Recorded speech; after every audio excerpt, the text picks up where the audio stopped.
इस कार्यक्रम के पुण्यार्चक हैं श्री दिनेश सर्वेश अखिलेश पाटनी AUM कैपिटल कोलकाता। स्वर्गीय परम श्रद्धेय पंडित श्री रतनलाल जी बेनाड़ा की स्मृति में शंका समाधान के पुण्यार्चक है बेनाड़ा उद्योग limited in technical collaboration with NTE Korea AHL Jain group company.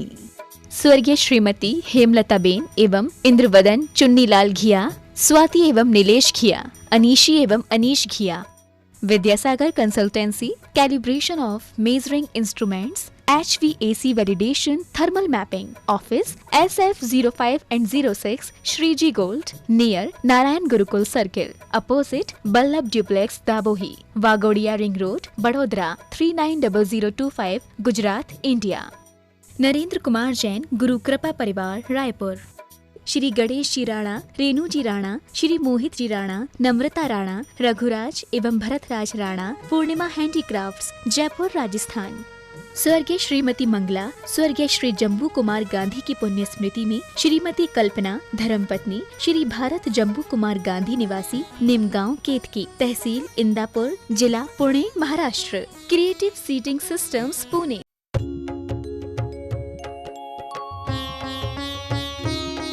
शंका समाधान।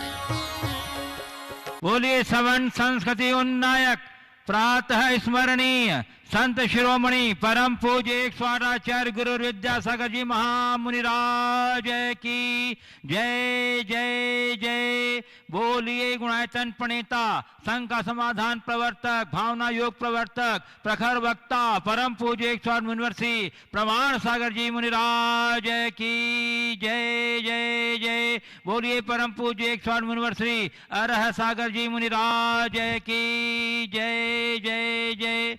प्रिय बंधुओं, जिनवाणी चैनल एवं प्रमाणिक ऐप के माध्यम से प्रसारित होने वाले आज के शंका समाधान कार्यक्रम से जुड़े देश एवं विदेश के सभी श्रद्धालुओं का दिगंबर जैन समाज पंचायत कटनी एवं धर्म भावना समिति कटनी की ओर से हार्दिक हार्दिक अभिनंदन।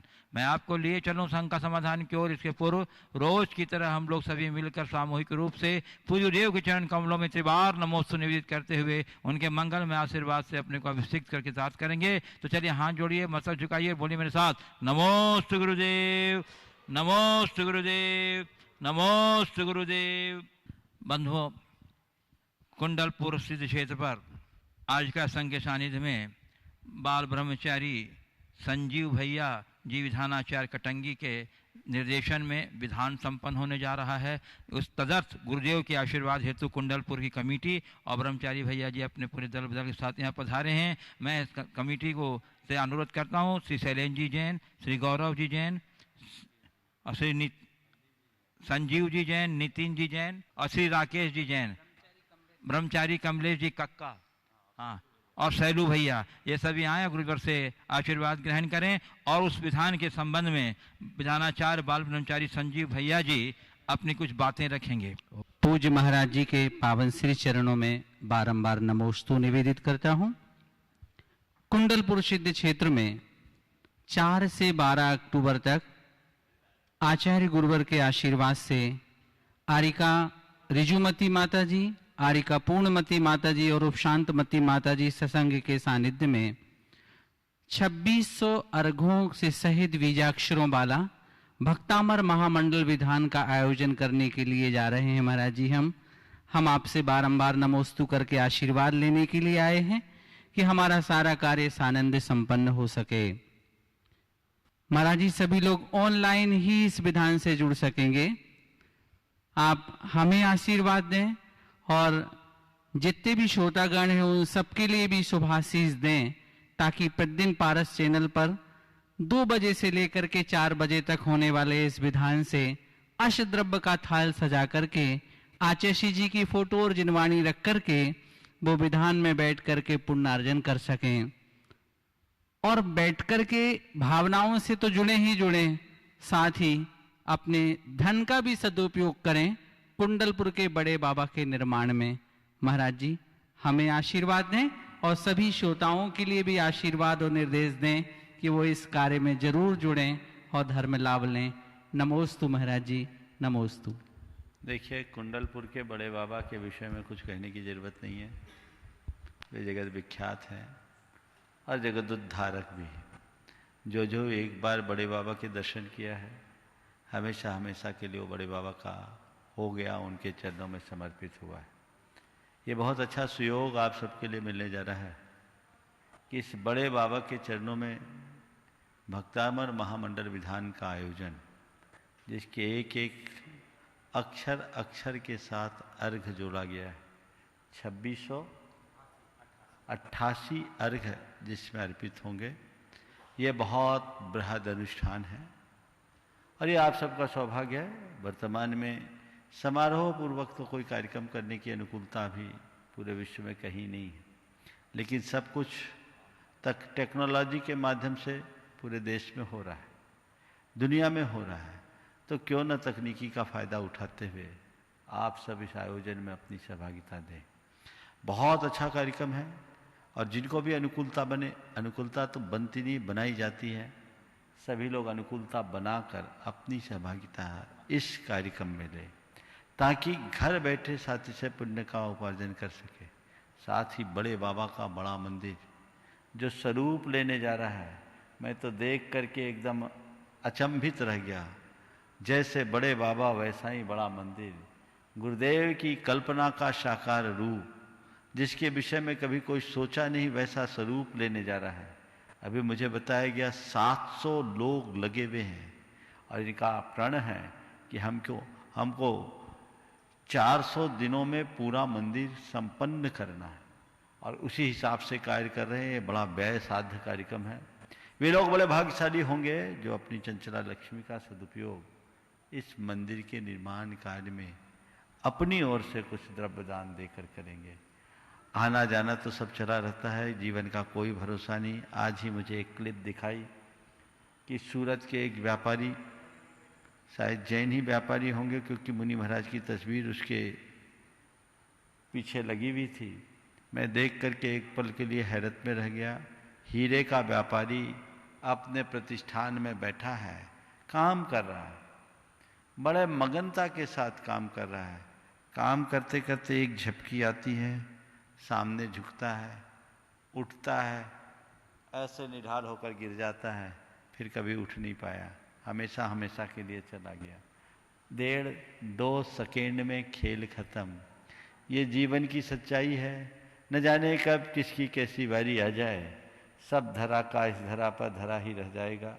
ये उक्ति हमारे कानों में गूंजनी चाहिए और हमेशा अपने धन का, अपने समय का, अपने संसाधन का सही प्रयोग करने की कोशिश करनी चाहिए। बड़े बाबा के चरणों में जो भी अपना द्रव्य लगा रहा है, समझ लो एक नए इतिहास की रचना में अपना महत्वपूर्ण योगदान दे रहा है। सभी लोगों को बढ़ चढ़ करके हिस्सा इसमें लेना चाहिए और ये विधान आपके लिए एक अच्छा निमित्त बना है। इस वर्ष वहाँ 3 आर्यिका संघों का चातुर्मास हो रहा है। आर्यिकाओं का आशीर्वाद, उनका सानिध्य मिल रहा है। ब्रह्मचारी जी उस विधान को संपन्न कराएंगे, कमेटी तत्परता से कर रही है। अब एक्चुअली तो कुछ होता नहीं, सब वर्चुअली ही हो रहा है। तो हम वर्चुअली करके अपने भीतर का वर्चुअल डेवलपमेंट करें तो हम अपने जीवन को बहुत आगे बढ़ा सकते हैं। इसलिए एक अच्छा मौका है, इस मौके का सभी को लाभ लेना चाहिए। मेरा वहाँ की समिति को, ब्रह्मचारी जी को आशीर्वाद कि ये विधान सानंद संपन्न हो और वहाँ विराजित आर्यिका संघों को भी आशीर्वाद कि उनकी निर्बाध धर्माराधना हो और इस अनुष्ठान के माध्यम से व्यापक धर्म प्रभावना हो सके। गुरुदेव, अब मैं अपने दर्शकों को लिए चलता हूँ शंका समाधान की ओर। प्रथम प्रश्न के लिए गुरुदेव, कटनी मध्य प्रदेश से धर्म प्रभावना समिति के निदेशक श्री सेठ सुभाष जी जैन नमोस्तु पूर्वक कह रहे हैं। गुरुदेव महाराज जी, आज महात्मा गांधी की जन्म तिथि है। मेरा प्रश्न है कि गांधी जी के जीवन में उन्होंने कई बार लाठियां सही, जेल गए, बहुत सारी उपसर्ग सहे और अंत में गोली लगने के बाद भी वे विचलित नहीं हुए। ये उनके किस प्रकार के भाव और परिणाम को बताते हैं? देखिए, गांधी जी का व्यक्तित्व बहुत ऊंचा था। वे साधारण व्यक्ति नहीं थे, वे असाधारण प्रतिभा के धनी थे। वे एक साधक थे। उनके अंदर सहनशीलता थी, सकारात्मकता थी, आध्यात्मिकता थी, क्रियाशीलता थी। उनके व्यक्तित्व का एक अलग प्रभाव था। उनके पास आंतरिक बल था, और जिस मनुष्य के भीतर बल होता है, जो अंदर से बलवान होता है, वह कभी किसी आघात से कमजोर नहीं पड़ता। गांधी जी ने अपने पूरे जीवन में हम सबको ये प्रमाणित कर दिखाया। काश हम उनके आदर्शों को आत्मसात करें और अपने जीवन को इसी प्रकार से हम सही राह पर आगे बढ़ा सकें। पूज्य जी, कटनी मध्य प्रदेश से ही ब्रह्मचारिणी बहन प्रतीक्षा दीदी प्रतिभा मंडल नमोस्तु पूर्वक पूछ रही, गुरुदेव महाराज जी, वस्तु व स्वभाव ही धर्म है, दया ही धर्म है, पूजन पाठ करना ही धर्म है। महाराज जी, आपने कल कहा था कि धर्म की नींव पर ही जीवन की इमारत बनती है, तो गुरुदेव धर्म की सही परिभाषा क्या है? देखिए, धर्म तो हमारे भीतर का अंतरंग तत्व है। धर्म हमारे जीवन का नींव, और धर्म के हम मूल स्वरूप को समझें, अपने परिणामों को संभालें, क्षमता को अपने जीवन में अंगीकार करें। मोह खो विहीनो परिणामो अपनो हो समो। मोह और क्षोभ से रहित अपनी आत्मा का जो शांत स्वरूप है, वही धर्म है। जिस दिन हम ऐसे धर्म को आत्मसात करने में समर्थ होंगे, अपने जीवन में हम एक अलग प्रकार की अनुभूति घटित कर सकेंगे। पूज्य गुरुदेव, पणजी गोवा से श्री मनोज जैन प्रामाणिक समूह के सक्रिय सदस्य नमोस्तु पूर्वक पूछ रहे, गुरुदेव हमारे कुछ अजैन मित्र हमारे मुनियों के द्वारा किए जाने वाले केस नोच के लिए कहते हैं कि मानव शरीर ही आत्मा के कल्याण का साधन है, तो उसे इस प्रकार कष्ट पहुंचाना कहाँ तक उचित है? बालों को बढ़ने के लिए छोड़ा भी तो जा सकता है, इसके पीछे क्या सैद्धांतिक कारण है, ताकि हम अपने अजैन मित्रों को संतुष्ट कर सकें? कृपया बताएं गुरुदेव। देखिए, बात सही है कि इस लोच की क्रिया ऊपर से देखने में ऐसी लगती है जैसे अपने शरीर को बहुत ज़्यादा कष्ट पहुंचाया जा रहा है, पीड़ित किया जा रहा है, लेकिन ऐसा कुछ नहीं है। कष्ट तभी होता है जब हम कष्ट की अनुभूति करें। लोक में बहुत सारे लोग हैं जो अपने जीवन को बड़े बड़े जोखिम में डालते हैं और जीवन में बड़ी बड़ी उपलब्धियां अर्जित करते हैं। जितने भी एडवेंचरस कृत्य होते हैं, उसमें तो बहुत सारे कष्ट होते हैं। देखने वाले को डर लगता है, कष्ट भी होता है, लेकिन करने वाले को आनंद होता है। केशलोच हम लोगों की एक अंतरंग साधना है। जो अल्प पीड़ा है, ऐसी पीड़ा नहीं जिससे कि शरीर बीमार हो जाए, ऐसी पीड़ा नहीं कि जिससे शरीर को कोई दुर्बलता हावी हो जाए। एक ऐसी पीड़ा जिससे आसानी से सहा जा सके और अपने भेद विज्ञान को मजबूत किया जा सके। तो वो भी पीड़ा उनको लगती है जो इस तत्व को समझते नहीं। हमने एक बार केस रोज किया। एक बार एक युवक ने कहा कि महाराज जी, आप केस रोज कर रहे हैं, आपको कष्ट नहीं हो रहा? नहीं। बोले आप तो बिल्कुल आराम से केस रोज कर रहे थे। बोले हाँ। बोले हम लोगों को तो बहुत दर्द हो रहा था। बोले कर हम रहे थे, दर्द तुम्हें क्यों हो रहा था? हम केस रोज कर रहे हैं, तुम्हें दर्द क्यों हो रहा है? ये तो दर्द तो हमारी एक अनुभूति है। यदि हम करें तो हमें हर पीड़ा में कष्ट होगा, और अगर अनुभूति न करें तो बड़े बड़े कष्ट में भी कोई पीड़ा नहीं। केशलोच शरीर को पीड़ा देने के लिए नहीं की जाती। केशलोच आत्मनिर्भरता और अहिंसा के अनुपालन के लिए किया जाता है। बालों को बढ़ा भी रख सकते हैं, लेकिन जैसे ही बालों को हम बढ़ा करेंगे, उसमें न जाने जुएं, लीक आदि कौन कौन से प्राणी हो जाएंगे।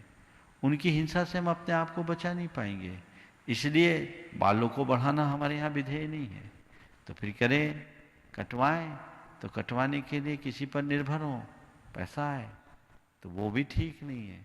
तो क्या करो, अपने भेद विज्ञान को पुष्ट करने के लिए, अपने मार्ग के प्रति अपनी दृढ़ता को मजबूत बनाए रखने के लिए अपने हाथों से उखाड़ फेंको। तो केशलोच बड़ी सहज क्रिया है। जब तक आप उसे स्वीकार न करो तब तक आपको कष्टकारी लगता है। जब आप करने लगो तो वही आपके लिए बहुत आनंददायी होता है। आप देखिए जीवन में बहुत सारी कष्टकारी क्रियाएं होती हैं। एक मिलिट्री के जवान को भी, सेना के जवान को भी ट्रेनिंग के दौर में कितना कष्ट उठाना पड़ता है, कितनी लंबी लंबी दौड़ करनी पड़ती है, कितना वजनी सामान उठाना पड़ता है, कई कई दिन तक उनको खाली भूखे प्यासे रहना पड़ता है और 0 से नीचे तापमान में रहना पड़ता है। लेकिन ये सब क्या है, हमें आपको कष्ट दिख रहा है, पर उनके लिए वो अपना कर्तव्य है, वो उनकी तपस्या है, वो उनकी साधना है, और तभी हम सुरक्षित हैं और वे बड़े उत्साह के साथ इसको करते हैं। इसी तरह जिस कष्ट को हम स्वीकार कर लेते हैं वो कष्ट कभी कष्ट प्रतीत नहीं होता। पूज्य गुरुदेव, हांगकांग से श्री राकेश जैन एवं सीमा जैन नमोस्तु पूर्वक कह रहे हैं, गुरुदेव हमने श्री पारसनाथ ऐसे क्षेत्र मोराझरी नसीराबाद के पास अजमेर डिस्ट्रिक्ट में मानस्तंभ बनवाया था। हर साल पूरे परिवार के साथ कलश एवं पूजा करने जाते हैं, परंतु इस वर्ष कोरोना के कारण मानस्तंभ के कलश एवं पूजा नहीं कर पाए। किसी तरह का नियम नहीं लिया हुआ है, लेकिन मन में इच्छा रहती है कि 1 साल में 1 बार कलश एवं पूजा किया जाए। अधिक कोरोना के कारण पूजा एवं कलश नहीं कर पाए तो दुर्वर कोई दोष तो नहीं लगेगा? हम किसी दूसरे उपाय करके धर्म लाभ कैसे ले सकते हैं? अभी हम इंडिया भी नहीं आ सकते, कृपया मार्गदर्शन करें। देखो, इस प्रकार की समस्या आपकी नहीं, बहुतों की होगी। बहुतों का बहुत सारे तीर्थों और क्षेत्रों की वंदना का संकल्प रहा है। बहुत सारे ऐसे लोग भी हैं जो प्रति माह जाते थे। अब तो धीरे धीरे सब खुल गया। जब तालाबंदी थी तब तो लोगों को बहुत ही परेशानी थी, और अब भी बहुत कम आवागमन है, क्योंकि आवागमन अभी पूरी तरह सुरक्षित नहीं है। लोग जा नहीं पा रहे, आ नहीं पा रहे। तो ऐसे समय में क्या करें? आप घबराए नहीं, हमें प्रसंग और परिस्थिति के अनुरूप अपना धर्म करना चाहिए। आप वहाँ से परिवार सहित नहीं आ सकते, कोई बात नहीं। वहाँ जो लोग रह रहे हैं उनसे कहो कि आप लोग ये अनुष्ठान कर लें, हम घर बैठे देख लेंगे। आप करवा लीजिए, अपनी तरफ से जो दान धर्म करना है वो कर लीजिए। हम वर्चुअली बहुत काम कर सकते हैं और लोग कर ही रहे हैं, और सभी को करना चाहिए। अभी जो लोग तीर्थ यात्रा आदि की नहीं कर पाए, मैंने पहले भी कहा था, बहुत सारे तीर्थ क्षेत्रों की हालत खराब है, वहाँ उनके रखरखाव में भी समस्या आ रही है। तो हम तीर्थ वंदना का भाव पुण्य अर्जित करना चाहते हैं, भाव वंदना का लाभ लेना चाहते हैं, तो हम क्यों न तीर्थों के रखरखाव और व्यवस्था के लिए अपनी ओर से दान देना शुरू करें। ये दान देना भी आपके लिए एक प्रकार की पूजा और वंदना का पुण्य दिलाने वाला है। तो आप ऐसा करें और भावना भाएं, जल्दी समय अनुकूल हो, सुकाल आए, ताकि हम सब पूर्ववत अपने सारी धार्मिक और अन्य क्रियाओं में सहभागी बन सकें। पूज्य गुरुदेव, कटनी मध्य प्रदेश से कटनी दिगंबर जैन पंचायत के अध्यक्ष श्री संतोष कुमार जी मालगुजार नमोस्तु पूर्वक कह रहे हैं, गुरुदेव आपने बताया था कि किसी भी जीव के जितने भी परमाणु होते हैं उतने ही रहते हैं, घटते बढ़ते नहीं हैं। जब जीव अपने कर्मों के अनुसार मरता है और दूसरी जगह जन्म लेता है, तो एक समय में एक जगह से जाने में एवं दूसरे जगह जन्म लेने में जो समय लगता है उसे विग्रह गति कहते हैं। तो गुरुदेव मेरा प्रश्न ये है कि जो समय विग्रह गति में लगता है उस समय वे परमाणु कहाँ चले जाते हैं? और दूसरी जिज्ञासा यह है कि जब किसी जीव को मोक्ष हो जाता है तो फिर वो परमाणु कहाँ जाते हैं? क्योंकि मोक्ष में शरीर होता ही नहीं है। कृपया समाधान। पहली बात तो ये समझ लीजिए कि जीव में परमाणु होते ही नहीं, परमाणु तो शरीर के हैं। परमाणु पुद्गल है, ये मैटर है।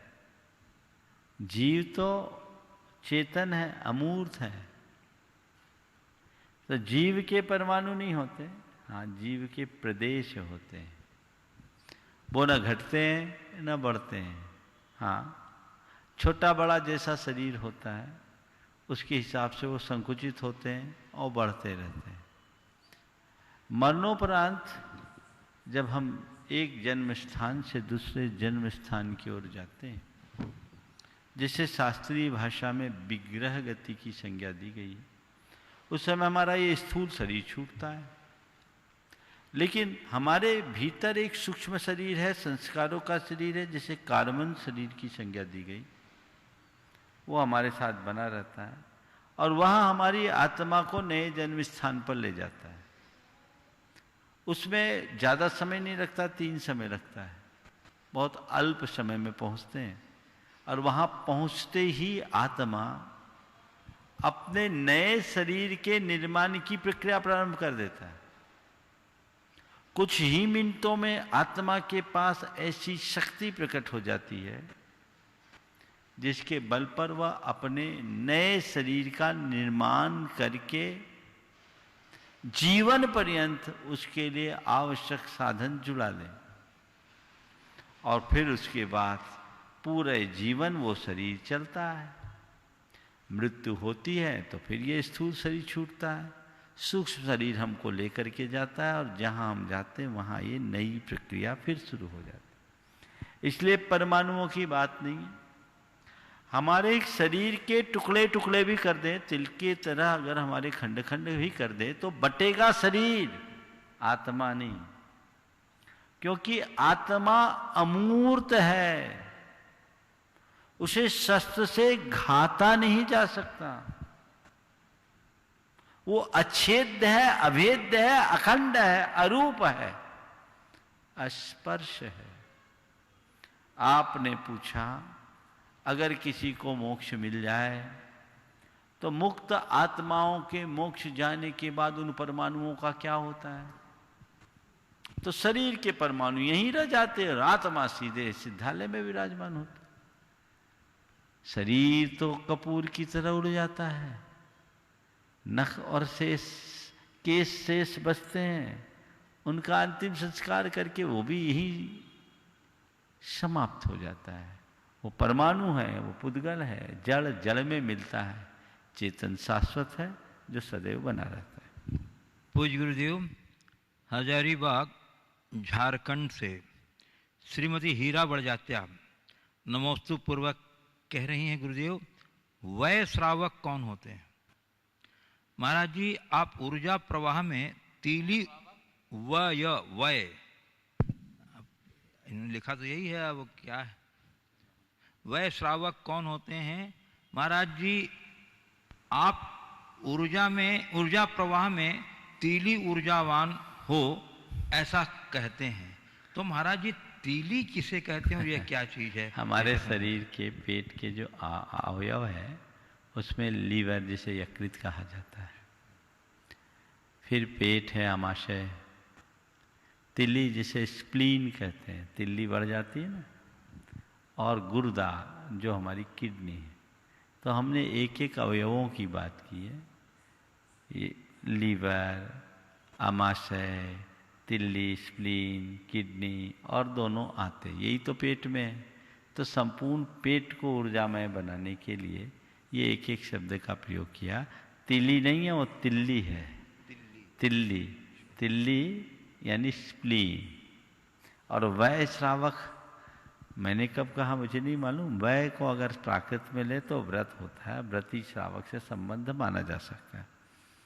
गोपालगंज सागर मध्य प्रदेश से राजेश जैन आरआई और इन्हीं की जिज्ञासा से मिलता जुलता प्रश्न पूछा है सेलू महाराष्ट्र से पुष्पा सुभाष काला। जिज्ञासा है गुरुदेव कि शिक्षा के साथ चरित्र, ज्ञान के साथ परिश्रम, भक्ति के साथ सेवा और कर्म के साथ राष्ट्रीयता, यह दुर्लभ गुण महात्मा गांधी में थे। इन गुणों को प्राप्त करने के लिए क्या आम व्यक्ति को गांधी बनना पड़ेगा? क्योंकि गांधी बनना बहुत कठिन है। देखिए, 4 बातें बताई, बहुत अच्छी बात कही। चरित्र के साथ सेवा, ज्ञान के साथ परिश्रम, भक्ति के साथ सेवा और कर्म के साथ राष्ट्रीयता। सबसे पहले क्या बोला था? शिक्षा के साथ चरित्र, शिक्षा के साथ चरित्र, ज्ञान के साथ परिश्रम और चारित्र के साथ भक्ति के साथ सेवा और कर्म के साथ राष्ट्रीयता। राष्ट्रीयता। गांधी जी के गुण थे और निश्चित इन सारे गुणों को प्राप्त करने के लिए गांधी तो बनना ही पड़ेगा। अगर गांधी को आत्मसात करना है तो अपने आप को गांधी बनाना पड़ेगा। मानता हूं गांधी जी अपने बीच दोबारा नहीं आ सकते, पर हर व्यक्ति के भीतर एक गांधी है।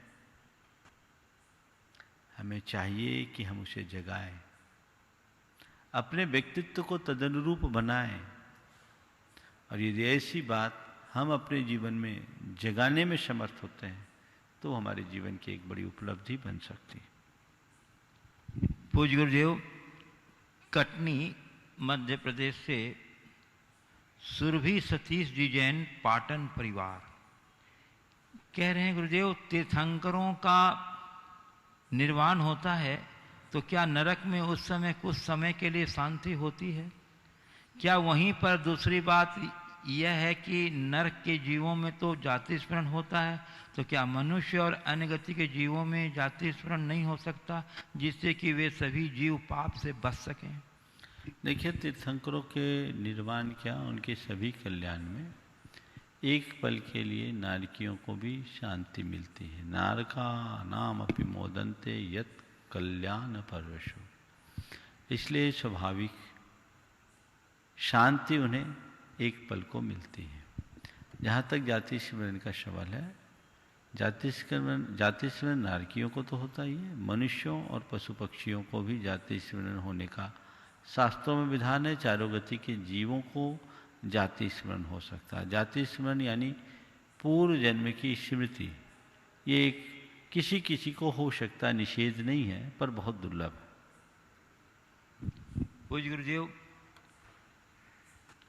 दयोदय महासंघ भोपाल के कर्मठ अध्यक्ष श्री मल्ल कुमार जी जैन ने अपने जन्म दिवस के अवसर पर आपके चरण कमलों में नमोस्तु निवेदित करते हुए आशीर्वाद की कामना व्यक्त की है और एक प्रश्न भेजा उन्होंने गुरुदेव कि गांधी जयंती पर प्रासंगिक महात्मा गांधी जी के गो संवर्धन पर क्या विचार थे, और दयोदय महासंघ गौशालाओं को जो जीव दया हेतु धनराशि प्राप्त होती है, तो उस धनराशि को क्या गायों को स्वस्थ रखने के लिए आवश्यक सामग्री जैसे नमक, दवाई आदि प्रदान के लिए इस्तेमाल किया जा सकता है, क्योंकि इससे गायों को स्वस्थ रखने के साथ साथ उनका दूध भी बढ़ेगा। देखिए, गांधी जी हमेशा गोरक्षा के पक्षधर रहे हैं। उनकी ये मान्यता थी कि गाय भारतीय अर्थशास्त्र की रीढ़ है। उन्होंने गाय को एक प्राणी की तरह न देखकर करुणा की कविता कहा है। Cow is a poetry of mercy, इस तरह की इस आशय की बात उन्होंने कही है। गाय करुणा की कविता है। उनका जोर चलता तो बहुत पहले ही वो गो हत्या पर प्रतिबंध लगा दिए होते। उन्होंने इस आशय की बात समय समय पर कही है, और उन्होंने एक जगह तो ये कहा है कि यदि मैं तानाशाह होता तो मैं सबसे पहले अंग्रेजी शिक्षा पर रोक लगाता, और उसी क्रम में इस आशय की भी बात उन्होंने की। तो निश्चित गांधी जी अहिंसा की मिसाल लेकर चले थे। अहिंसा की अवधारणा उनकी मूल अवधारणा थी। उन्होंने अहिंसा को एक नया आयाम दिया, और वे पूरी तरह से भारत की प्राचीन सांस्कृतिक विकास के पक्षधर थे। वो जानते थे कि भारत में गाय को एक प्राणी की तरह न देख करके गोधन की तरह देखा है, उसे हमारी समृद्धि और हमारी अर्थव्यवस्था के आधार के रूप में देखा गया। उनकी शुरू से सोच थी कि भारत को प्राचीन भारत के अनुरूप आगे बढ़ाया जाए, ताकि भारत पूरे विश्व में एक अच्छा रोल मॉडल बन सके। गांधी जी ने स्वराज तो दिला दिया, उनका सुराज का सपना अधूरा रह गया। काश वे कुछ दिन और होते तो शायद ऐसा फिर से हो सकता था।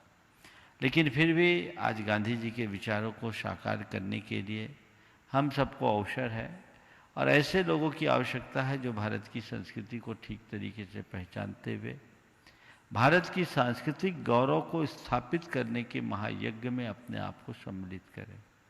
जहाँ तक देवोदय महासंघ को प्राप्त राशि से गायों या गोवंश के संरक्षण के लिए विभिन्न प्रकार की औषधि और अन्य चीज़ों के आवश्यक वस्तुओं के लिए व्यय करने का सवाल है, ये हर गौशाला के अपने विवेक पर है।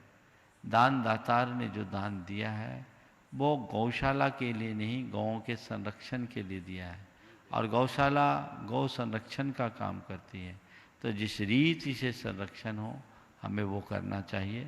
अन्य माध्यमों से भी लोगों को धनराशि जुटाना चाहिए और सभी गौशालाओं को ऐसे संचालित करना चाहिए कि वहाँ रहने वाले हर गोवंश में खुशी दिखे, प्रसन्नता दिखे, क्योंकि उनमें प्रसन्नता होगी तो सब में प्रसन्नता होगी।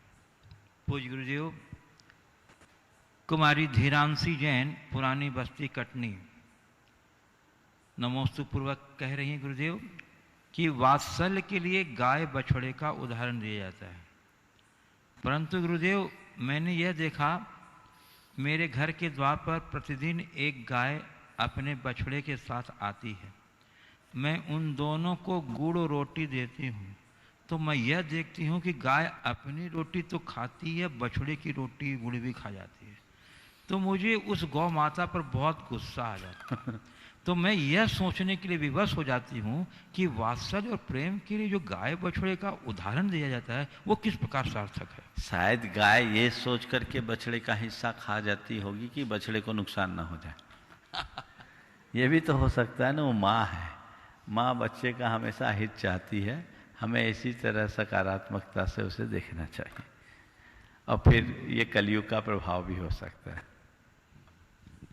पूज्य गुरुदेव, शाश्वत जैन, कटनी, मध्य प्रदेश से कह रहे हैं, गुरुदेव आचार्य श्री द्वारा कही गई ये पंक्ति, देश बदलो वेश बदलो, उपदेश न बदलो उद्देश्य न बदलो, हमें आप इसका अर्थ और उद्देश्य बताएं, साथ ही हम इस पंक्ति को अपने जीवन में कैसे घटित कर सकते हैं, कृपया समाधान करें। देश बदलो वेश बदलो, उपदेश न बदलो, उपदेश न बदलो उद्देश्य न बदलो। बहुत अच्छा संदेश है और बड़ी प्रेरणा है। देश को बदल लो, देश बदल भी रहा है, देश को आगे बढ़ने के लिए हमें बदलना पड़ेगा। कदाचित वेश भी बदल जाए तो कोई दिक्कत नहीं है, बाहरी का बदलाव है, लेकिन हमारा उपदेश यानी हमारे जो मूलभूत प्रेरणा है वो नहीं बदलनी चाहिए और हमारा उद्देश्य जो हमारा मूल लक्ष्य है वो कभी नहीं खोना चाहिए। हम अपनी मौलिक पहचान को बनाए रखें, हमारे उपदेशों में भारत की अनुगूंज हो और हमारा उद्देश्य भारत को भारत बनाने का हो, भारत के स्वर्णिम अतीत को पुनर्प्रतिष्ठापित करने का होना चाहिए। यदि उसे हम लक्ष्य लेकर के चलते, इस उद्देश्य से आगे बढ़ते हैं तो निश्चित हम भारत को महान भारत के रूप में देखने में समर्थ होंगे। पूज्य गुरुजी, अब मैं यहाँ कुछ उपस्थित जिज्ञासुओं को आमंत्रित करना चाहता हूँ आपकी अनुमति से। प्रथम प्रश्न के लिए श्री संजीव कुमार जैन, पिंको, पुरानी बस्ती कटनी, और ये आ रहे हैं गुरुदेव। तब तक कानपुर से श्री युधिष्ठिर रखेजा कह रहे हैं, महाराज जी मैं अपने पुण्य को प्रकृति रूपी ईश्वर को समर्पित करता हूँ और प्रकृति उसे स्वीकार भी करती है, परंतु प्रकृति प्रदत्त मूर्छा के वशीभूत होकर क्यों न हम अपने द्वारा किया पाप भी प्रकृति रूपी ईश्वर को समर्पित करें। पुण्य प्रकृति को समर्पित तो पाप स्वयं को क्यों समर्पित हो। पुण्य प्रकृति को समर्पित तो पाप स्वयं को क्यों समर्पित हो। कृपया समाधान करें। देखिए, इस प्रश्न की पृष्ठभूमि में जाना आवश्यक है। ये प्रश्न एक ऐसी दार्शनिक अवधारणा से उत्पन्न हुआ है जिसमें पुरुष को अकर्ता निरूपित किया गया है और प्रकृति को कर्ता, पुरुष भोगता है और प्रकृति ही करता है, ऐसी अवधारणा है। जैन मान्यता इससे कुछ अलग है, कुछ भिन्न है। यथार्थता देखा जाए तो हमारा सारा कर्तृत्व हमारा अपना है। न हम किसी को पुण्य अर्पित कर सकते हैं, न पाप अर्पित कर सकते हैं। पुण्य हमने अर्जित किया है तो पुण्य भी हमारा है, और पाप हमने अर्जित किया है तो वह पाप भी हमारा है। जैन दर्शन कहता है हर आत्मा स्वयं अपना करता है और स्वयं ही उसका भोगता भी। ये बात अलग है कि व्यवहार में हम अच्छाइयों का श्रेय खुद के लिए ले लेते हैं और बुराइयों के लिए हम दूसरों पर आरोप लगा देते हैं। कई लोग भगवान के लिए भी आरोप जड़ देते हैं, भगवान किस पाप का फल हमें दिया। भगवान कहते हैं मैं कुछ करने धरने वाला नहीं हूँ, मैंने तो सारा सिस्टम ऑनलाइन बना रखा है, जो करोगे सो भरोगे। किसी का कोई न कोई बनाने वाला है न कोई बिगाड़ने वाला है। इस अवधारणा को जब हम सामने रखते हैं तो न हम पुण्य किसी को अर्पित कर सकते हैं न पाप किसी को अर्पित कर सकते हैं। अपने सत्कृत्यों से पुण्य का अर्जन किया जा सकता है और अपने सत्कर्म से पाप का क्षय। अपनी मूर्छा और आसक्ति से हम पाप का पुण्य का भोग करते हैं और अपने अज्ञान से पाप का बंध है। तो जितना हम पुण्य का भोग करेंगे उतना पाप का बंध होगा।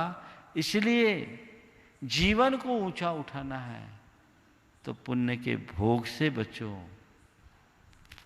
पुण्य के भोग से बचो, पुण्य के भोग में स्थिरता लाओ, पुण्य के फल को त्यागने की कोशिश करो। और पाप अगर सामने आता है तो उसे सहज भाव से सहने के लिए तैयार हो जाओ, तभी पुण्य और पाप में संसार के चक्र से ऊपर उठा जा सके। श्री संजीव कुमार जैन, पिंकू, पुरानी बस्ती, कटनी, तैयार रहेंगे। श्रीमती बिमला देवी जैन, गुणायतन ट्रस्टी, कटनी। मुनि श्री के श्री चरणों में बारंबार नमोस्तु नमोस्तु नमोस्तु। हे गुरुदेव, आज आपने जीवन की ABCD पर की प्रवचन माला के ई अक्षर इंजॉय पर प्रवचन करते हुए आपने कहा मन का आनंद मन को बदलने में, मन को बहलाने में नहीं, मन को बदलने में है। तो गुरुदेव, हम मन को बदलने की कला कैसे विकसित करें ताकि हम सही मायने में एंजॉय कर सकें? एवं गुरुदेव, आनंद और मन के बहलाने में क्या अंतर है? सुबह का प्रवचन तो सब बता दिया। एंजॉय की बात थी और मैंने एक बात को बड़े स्पष्टता से कहा था कि एंजॉय बाहर नहीं भीतर है। उसका संबंध हालातों से नहीं, उसका संबंध हमारे मन से है।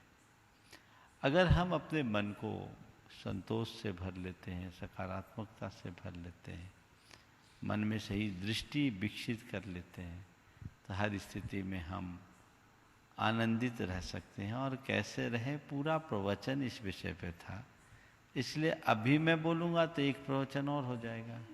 भैया एक ही बार कराओ, बार बार नहीं, उसी को दोबारा सुनो, विषय स्पष्ट होगा। श्रीमती बिमला देवी जैन, गुणायतन ट्रस्टी, कटनी, तैयार रहेंगे। श्री देव कुमार, ममता रानी जैन, शास्त्री परिवार, कटनी। गुरुदेव नमोस्तु नमोस्तु नमोस्तु। गुरुदेव, मेरा प्रश्न है, जो ताको काटा बोए ताही बोए जो फूल, ताही फूल के फूल है बाकी के त्रिशूल। और एक तरफ ये भी बोलते हैं टिट फॉर टेट। महाराज जी, कहाँ तक ये हम इस स्थिति में हम कैसे इसको करें? जब अध्यात्म की बात हो तो जो तो को काटा बोए ताको बोए तो फूल, बाको सूल को सूल है बाकी के त्रिशूल। हाँ, बाकी के त्रिशूल, ये उक्ति चरितार्थ। लेकिन जब नीति की बात आती है तो वहाँ टीट फॉर टैट नीति व्यवहार में अपनाई जाती है और अध्यात्म निर्वृत्ति में अपने जीवन में। अगर व्यक्तिगत जीवन की बात हमें करना है तो पहली बात को याद रखो, लेकिन जब हम व्यक्तिगत न करके सार्वजनिक जीवन की बात करते हैं, सामूहिक जीवन की बात करते हैं, तो हमें दूसरी उक्ति को चरितार्थ करना होगा। तो दोनों बातों को अलग अलग संदर्भ में उपयोगी मानकर अलग अलग संदर्भ में ही स्वीकारना चाहिए। श्री देव कुमार जी ममता रानी जैन शास्त्री परिवार कटनी पर तैयार रहेंगी। कुमारी कृति श्रीमती सुनीता अरविंद राजा जबलपुर गुणायतन ट्रस्टी मंत्री। महाराज श्री महाराज जी के चरणों में मेरा और मेरे परिवार का बारंबार नमस्कार। पूज्य महाराज श्री परस्पर संबंधों के बीच घटित संयोगों और वियोगों के मध्य अपने मन, भावना एवं व्यवहार को किस प्रकार संतुलित रखूं कि मेरी सरलता और सहजता खंडित ना हो। अपनी मन, भावना और बुद्धि को, दिमाग, व्यवहार को किस प्रकार संतुलित रखें कि मेरी सहजता और सरलता, मेरी सरलता और सहजता। देखिए, जो चीजें हैं सहज स्वीकार कर लो बस। अगर चीजों को सहज भाव से स्वीकारने की क्षमता हमने विकसित कर ली तो हमारे जीवन में कभी असहजता आएगी नहीं। अच्छा हुआ उसको एक्सेप्ट करो, बुरा हुआ उसको एक्सेप्ट करो, संयोग है तो उसे एक्सेप्ट करो, वियोग हो तो उसे एक्सेप्ट करो। सहज रूप से स्वीकार करने की वृत्ति। हमारा मन असहज इसी वजह से होता है कि हम चीजों को स्वीकार करने में समर्थ नहीं होते। हमारे यहाँ कहा गया है कि साक्षी बनो, मात्र जानो और देखो, जो हो रहा है सो हो जाने दो, उसमें उलझो नहीं। यही जीवन की उन्नति का मूल मार्ग है और इसी में सहजता समरसता भी। कुमारी कृति अरविंद राजा जैन जबलपुर। नमोस्तु गुरुदेव, नमोस्तु गुरुदेव, नमोस्तु गुरुदेव। आजकल इमेच्योर लोग मैच्योर लोगों को सुधारने में का प्रयास कर रहे हैं गुरुदेव, पर वो ये भूल जाते हैं कि मैच्योर लोग तो जीवन रूपी अग्नि में तपकर मैच्योर हुए हैं। गुरुदेव, क्या उनका ये सुधारने का प्रयास, उनको बदलने का प्रयास सही है? और गुरुदेव, क्या ये इमेच्योर लोगों की ओवर एक्सपेक्टेशंस का नतीजा नहीं है कि वो मैच्योर को चेंज करने की कोशिश करते हैं? एक बार ऐसा हुआ, एक चींटी बहुत तेज गति से जा रही थी। उसकी सहेली ने पूछा, क्या बात है, इतनी तेजी से क्यों जा रही है? बोले पता नहीं। कि कहाँ जा रही हो? बोले खून देने। कहाँ जा रही हो? क्यों जा रही हो? बोले पता नहीं, एक्सीडेंट हुआ, हाथी को खून की कमी। अब चींटी अगर हाथी को खून दे तो हम क्या कहें? अरे जो खुद अपरिपक्व है वो दूसरों को परिपक्वता का पाठ पढ़ाए, इससे बड़ी विडंबना और क्या होगी। लेकिन आज की यही विडंबना है। रोशनी की मसाले वे हथियाए हुए हैं, रोशनी की मसाले वे हथियाए हुए हैं जिनके चारों ओर अंधेरे छाए हुए हैं। ये विडंबना है। परोपदेश पांडित्यम की बात है। हम अपने भीतर झांके, खुद को निहारे, खुद को परखे, खुद को जांचे। जब तक हम में परिपक्वता ना हो, हम दूसरों को कोई पाठ पढ़ाने की कोशिश ना करें। और ध्यान रखना, जो दूसरों से सीखने की कोशिश में होता वही परिपक्व बन पाता है, और जो दूसरों को सिखाने की ही वृत्ति अपनाता है वो अधकचरा होता है। तो हमें चाहिए कि हम पूरी तरह से परिपक्वता को हासिल करें, परिपक्वता का अनुभव करें और परिपक्व संदेश सब तक पहुंचाए। नमोस्तु महाराज। अब मैं गुरुदेव परम पूज्य मुनि श्री अरहत सागर जी महाराज चरण कमलों में प्रार्थना निवेदित करता हूँ कि हे गुरुदेव, अपने उपयोगी प्रश्न से हम सबों को लाभान्वित करें। पूज्य मुनि श्री अरहत सागर जी महाराज। नमोस्तु महाराज श्री। आप सभी को प्रश्न के पहले एक नए अंदाज से जोड़ने की कोशिश करूंगा।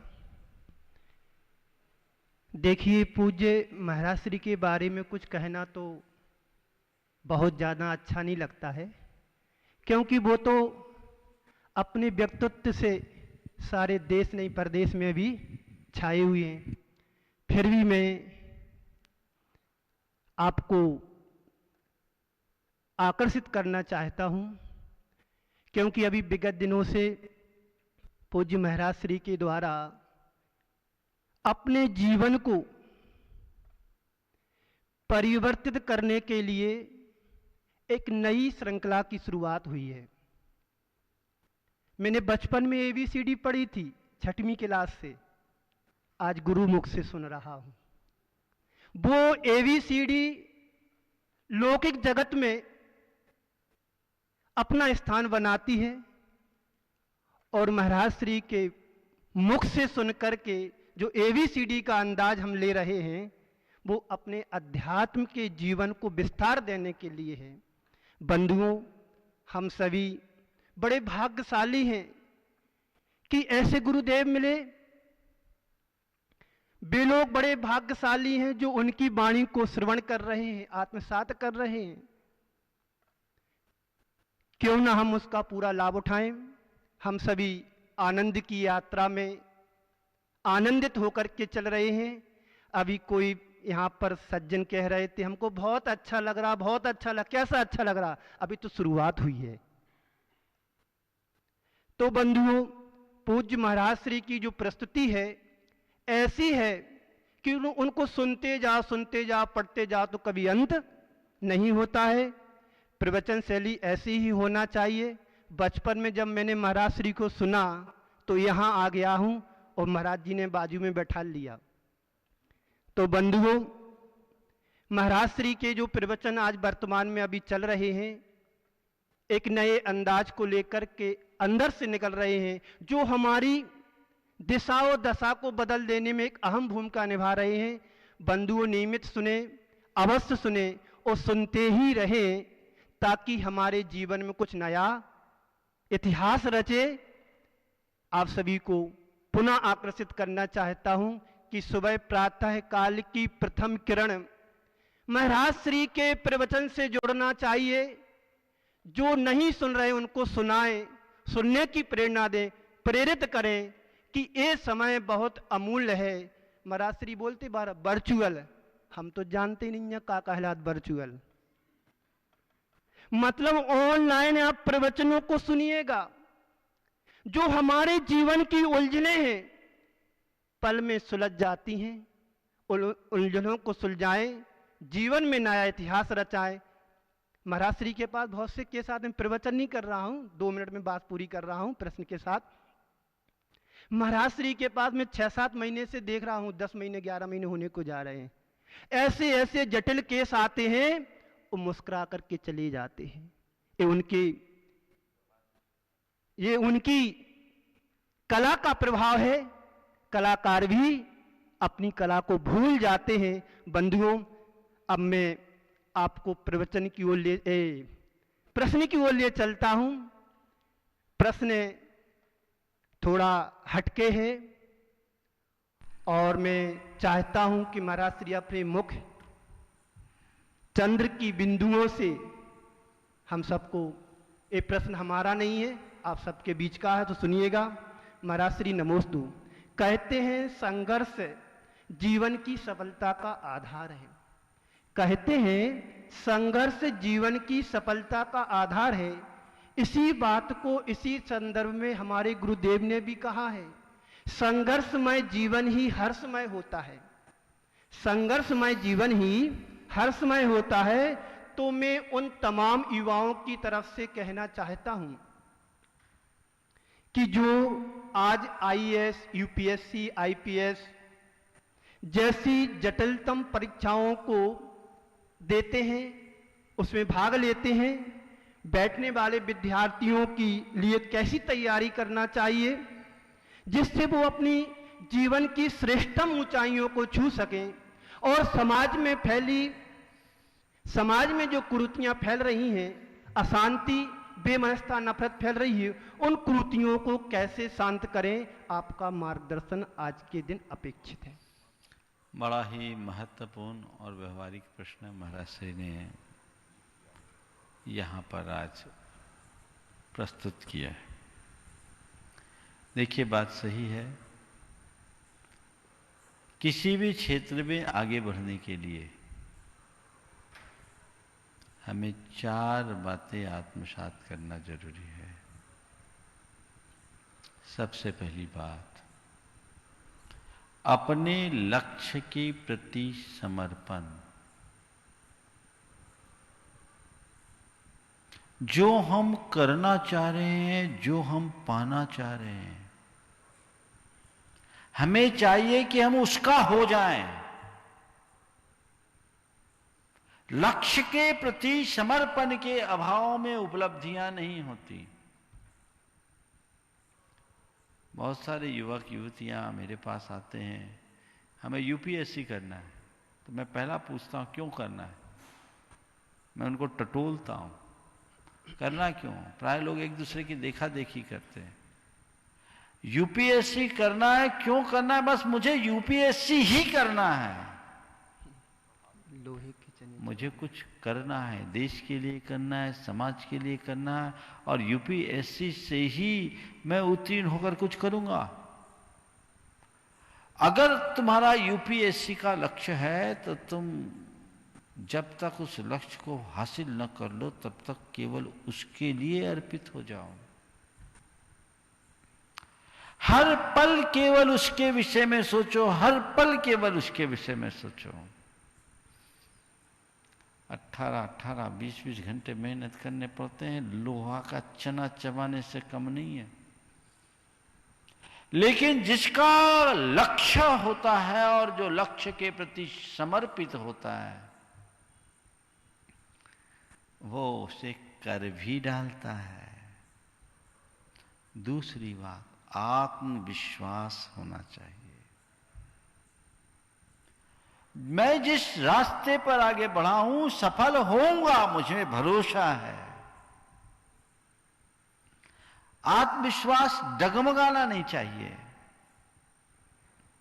प्रायः लोगों का आत्मविश्वास कमजोर पड़ जाता है। शुरुआत में तो बड़े उत्साहित होकर देते हैं, प्री देते हैं, एक आध अटेम्प्ट कर देते हैं, अगर सेलेक्ट नहीं हुए तो मन आगे पीछे होने लगता है। ये बड़ा टफ कॉन्टेस्ट है। ये तो आपको भागीदारी के पहले ही सोचना चाहिए। उसके लिए मेहनत करो, लगन भर कर कि नहीं मुझे निकालना, मैं निकाल सकता हूं, मैं निकालूंगा। मन के किसी भी कोने में कोई भी शंका मत रहने दो।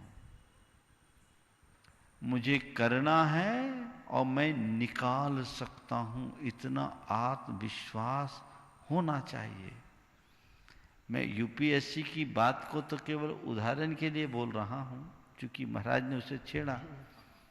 और सुना है कल परसों पेपर भी है, 5 तारीख को, 4 तारीख को यूपीएससी के प्री की परीक्षा है। मैं उन सब युवकों और युवतियों को आशीर्वाद देता हूं जो इस प्रतियोगिता में भाग ले रहे हैं। लगन निष्ठा के साथ करें और अपने लक्ष्य की ओर आगे बढ़े।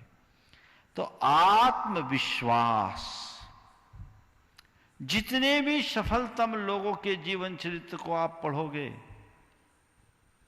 आप पाओगे लक्ष्य के प्रति समर्पण और आत्मविश्वास उनकी प्रगति का मूल आधार रही। तीसरी बात, लगन, परिश्रम, मेहनत, कड़ा परिश्रम, कठोर लगन, दृढ़ लगन हो। बिना लगन, मेहनत, परिश्रम के कुछ भी हासिल नहीं होता। वैसी मेहनत करनी होगी। आजकल लोगों को सब जमा जमाया चाहिए, नहीं, संघर्ष तो मुझे करना होगा, परिश्रम मुझे करना है, मेहनत मुझे करनी है, तब परिणाम आता है। और चौथी बात, सकारात्मक सोच। बहुत अच्छा। सोच को सकारात्मक बना के रखिए, आपका मनोबल हमेशा ऊंचा बना रहेगा, आप अपने लक्ष्य की ओर बहुत तेजी से बढ़ सकोगे, आगे बढ़ोगे। तो जीवन का लक्ष्य सही हो, लक्ष्य के प्रति समर्पण हो, आत्मविश्वास हो, कठोर मेहनत और परिश्रम हो, और साथ में सकारात्मक सोच, तब आप आगे बढ़ पाएंगे। किसी भी क्षेत्र में आप देख लीजिए, अगर हम मुनि बने तो मेरा मुनि जीवन ऐसे ही सफल नहीं होगा। जब तक मैं अपने मुनि जीवन के लक्ष्य के प्रति समर्पित नहीं होऊंगा, मेरा मुनिपना सुरक्षित कैसे होगा? मेरे मन में मेरे मार्ग के प्रति पूरा भरोसा और खुद के प्रति आत्मविश्वास नहीं होगा तो मैं अपने मार्ग में टिक कैसे सकूंगा? और मैं अपने त्याग, तपस्या और साधना के क्षेत्र में आगे बढ़ने के लिए अगर आलसी हो जाऊंगा, मेहनत नहीं करूंगा, मुझ में लगन नहीं रहेगी, तो क्या मैं मुनि रह पाऊंगा? और मेरे प्रति ही नकारात्मकता बैठ जाएगी तो क्या मैं अपने आप से संतुष्ट रह पाऊंगा? कतई नहीं। तो जीवन के हर क्षेत्र में आगे बढ़ना है। इन 4 बातों को हृदयांकित कर लो। लक्ष्य के प्रति समर्पण, दृढ़ आत्मविश्वास, कड़ी मेहनत और सकारात्मक सोच जीवन को ऊंचाई देगी और जीवन को आगे बढ़ा सकेंगे। महाराज जी ने बहुत ही महत्वपूर्ण सवाल आप सबके लिए पूछा है। समय आप सबका हो रहा है, इसलिए मैं इसी को 2 शब्द में आप और व्याख्या। हाँ बोलो। कॉन्फिडेंस और विल पावर में क्या डिफरेंट है? कॉन्फिडेंस और विल पावर में बड़ा अंतर है। कॉन्फिडेंस यानी आत्मविश्वास और विल पावर यानी इच्छा शक्ति। दोनों को अलग अलग शब्दों में अगर मैं हिंदी में व्याख्यायित करूं तो कॉन्फिडेंस यानी भरोसा और विल पावर यानी उमंग, इच्छा शक्ति। भरोसा और उमंग में बड़ा अंतर है। समय हो गया, यहीं पर विराम। बोलिए परम पूज्य आचार्य गुरुवर श्री विद्यासागर जी महाराज। बोलिए परम पूज्य 108 यूनिवर्सिटी प्रमाण सागर जी महाराज की जय।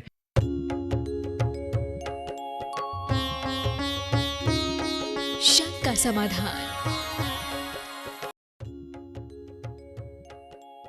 इस कार्यक्रम के पुण्यार्चक थे श्री दिनेश, सर्वेश, अखिलेश पाटनी, AUM कैपिटल, कोलकाता। स्वर्गीय परम श्रद्धेय पंडित श्री रतनलाल जी बेनाड़ा की स्मृति में शंका समाधान के पुण्यार्चक है बेनाड़ा उद्योग limited in technical collaboration with NTE Korea, AHL Jain group company.